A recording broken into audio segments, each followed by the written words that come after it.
Sobat Biteknologi, perkenalkan saya Karen Andrea Wijaya. Saya Vanessa Aprilio. Dan saya Ceci Beatricia. Kami dari Sekolah SMP Bina Pontianak hari ini ingin melakukan suatu eksperimen, yaitu membuat yogurt dari fermentasi. Nah, sebelum itu kami harap teman-teman bisa menjadi lebih tertarik dan juga ingin mencoba untuk mengolah hal-hal bioteknologi ini sendiri di rumah. Nah, dengan membuat yogurt sendiri kalian di rumah, secara tidak langsung, kalian sudah mengembangkan kompetensi kalian, kemampuan kalian, serta pengetahuan kalian tentang saintifik. Dikarenakan dalam kesempatan ini kami ingin membuat yogurt, kami harap teman-teman menjadi lebih mengetahui cara mengolah yogurt, gizi-gizi yang terkandung di dalamnya, dan juga transformasi yang dapat dilakukan terhadap yogurt. Langsung saja kita masuk ke kegiatan eksperimen kita. Sebelum itu, alat dan bahan yang diperlukan adalah yang pertama blender, sendok, panci, mangkok, wadah, kain, dan juga toples. Untuk bahannya hanya dua, yaitu susu full cream dan juga yogurt original atau plain sebagai pengganti full cream. Langsung saja pertama-tama kita masukin susu full cream sekitar 500 ml atau setengah kotak. Kemudian susu yang di dalam panci ini akan dipanaskan sekitar sehingga berbuih-buih atau sudah keluar asap. Nah, pada tahap ini disebut sebagai pemanasan. Pada pemanasan ini akan membunuh mikroorganisme patogen pada susu, yang tentu saja mengubah struktur protein pada susu untuk memudahkan pembuatan tekstur pada yogurt. Ini adalah susu yang telah dipanaskan. Kemudian setelah dipanaskan, susu ini akan didinginkan. Nah, pada pendinginan ini sebagai sebut inokulasi. Pada proses inokulasi ini, di mana mengoptimalkan suhu pada susu agar dapat berkembangnya bakteri starter pada yogurt tersebut. Nah, kemudian setelah itu kita akan memasukin yogurt sekitar 4 sendok makan ke dalam susu di dalam panci itu. Nah, sebelum itu, apa itu bakteri starter? Nah, bakteri starter yang ada pada yogurt ini ada dua, yaitu Lactobacillus bulgaricus dan juga Streptococcus thermophilus. Nah, yang pertama ada Lactobacillus bulgaricus yang berperan sebagai mikroorganisme pertama yang akan digunakan pada proses fermentasi yogurt. Nah, bakteri ini bisa mengonversi laktosa atau gula susu menjadi asam laktat yang akan memberi rasa asam pada yogurt. Dan kedua ada Streptococcus thermophilus. Nah, bakteri ini akan kerjasama dengan bakteri yang sebelumnya untuk menghasilkan asam laktat dan juga membantu meningkatkan tekstur kental yang diinginkan pada yogurt. Setelah diaduk rata, susu yang tercampur dengan yogurt ini akan dimasukkan ke dalam wadah.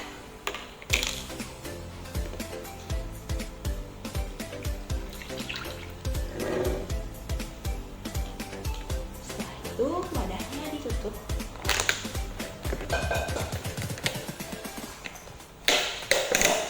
Setelah susu dan yogurtnya telah di dalam wadah, kita langsung saja baluti wadah ini dengan kain supaya kedap dari cahaya.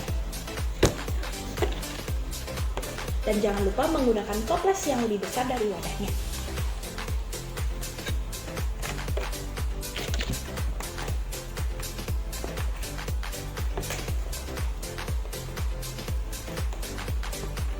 Pastikan untuk menaruh ini di ruangan yang kedap dari cahaya. Ini akan melalui proses fermentasi. Pada proses fermentasi, bakteri starter ini mengambil laktosa yang terdapat di dalam susunya sebagai sumber energi untuk berkembang biak dan menghasilkan asam laktat. Nah, selama proses fermentasi ini akan menurunkan pH susu sehingga terbuatlah rasa dan juga tekstur ciri khas yogurt. Kemudian, ini akan difermentasikan sekitar 18 hingga 28 jam.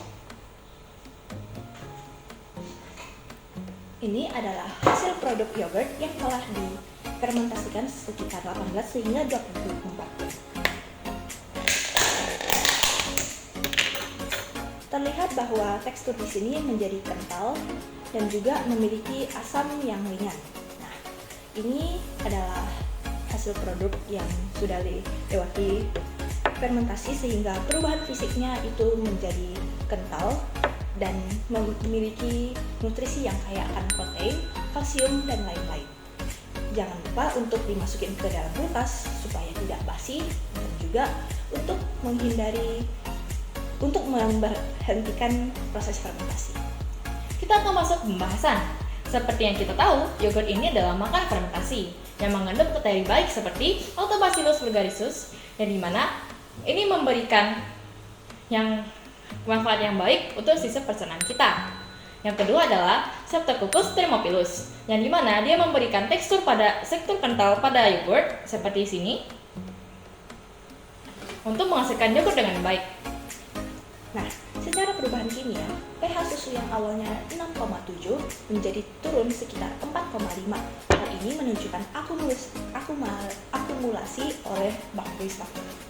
Nah, untuk analisis sensorisnya ini bisa dilihat kalau misalnya yogurt ini memiliki rasa asam yang cukup ringan dan juga menyenangkan dengan tekstur yang dari kental, dari cair hingga kental. Nah, itu bisa dilihat kalau misalnya itu adalah tekstur yang diinginkan pada yogurt. Kita akan masuk ke faktor-faktor yang mempengaruhi hasil dari pembuatan yogurt ini. Ada dua, yaitu suhu dan waktu. Suhu ini sangat berpengaruh pada tekstur yogurt. Semakin rendah atau tingginya suhu, maka semakin tidak diinginkannya tekstur yang kita inginkan pada yogurt. Nah, yang kedua adalah waktu. Waktu ini sangat mempengaruhi rasa pada yogurt. Semakin lama kita memfermentasikan yogurt tersebut, maka rasanya akan semakin asam. Nah, karena kita ingin yogurt dapat lebih diterima oleh konsumen, maka kami akan mengubahnya menjadi es krim.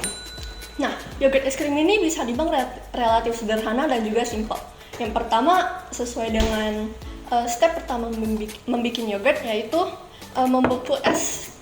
membeku es yang sudah dipanaskan sehingga kayak ada tekstur beku-beku yang halus gitu. Nah, yang pertama kita akan membuka blender kita dan juga memasukkan es yang sudah dibeku ini.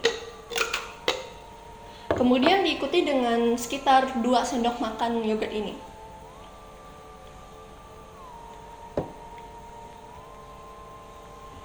Nah, setelah ini kalian bisa menambah suatu perasa ataupun pemanis, namun itu opsional dan sesuai dengan keinginan orang.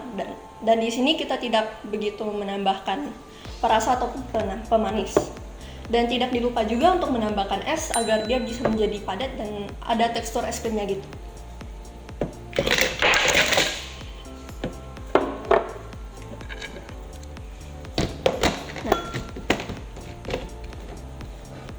Nah, kemudian kita akan blend ini sehingga ada sudah halus dan juga padat.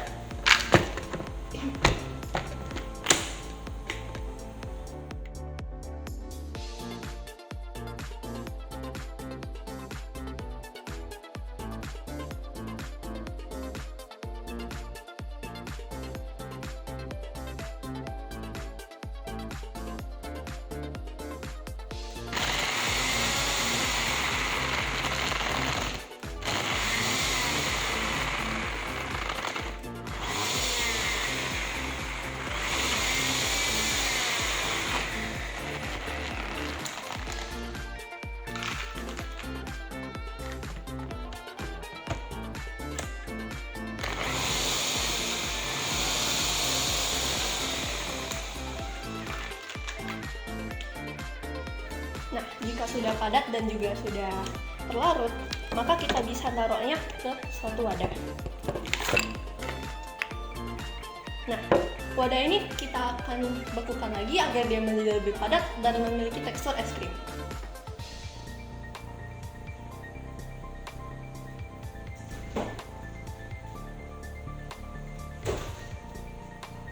Nah, di sini kami sudah membuat suatu es krim dan juga kami menambahkan buah naga.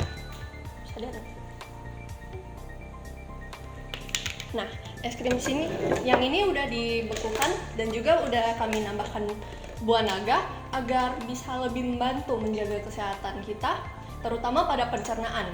Sama juga dengan yogurt es krim kita yang bisa membantu menjaga sistem pencernaan kita agar bisa menjadi satu paket gitu. Kita masuk kesimpulan pada eksperimen kali ini. Seperti yang kita tahu, suhu dan waktu sangat berpengaruh pada pembuatan kali ini. Semakin tinggi pula suhunya, atau semakin tinggi atau semakin rendah suhunya, maka akan semakin yang tidak diinginkan yang tidak terjadi. Atau mungkin semakin lama pula waktunya, maka akan semakin asam pula rasa yogurtnya. Jadi, dengan suhu dan waktu yang optimal, kita akan menghasilkan yogurt yang baik dengan rasa asam dan rasa yang menyegarkan dengan tekstur yang pas. Itu menandakan eksperimen kita berhasil. Baik, sekian dari kami. Mohon maaf jika ada salah kata dan semoga bermanfaat. Assalamualaikum, Shalom, Om Swastiastu, Namo Buddhaya. Sekian dari kami, terima kasih.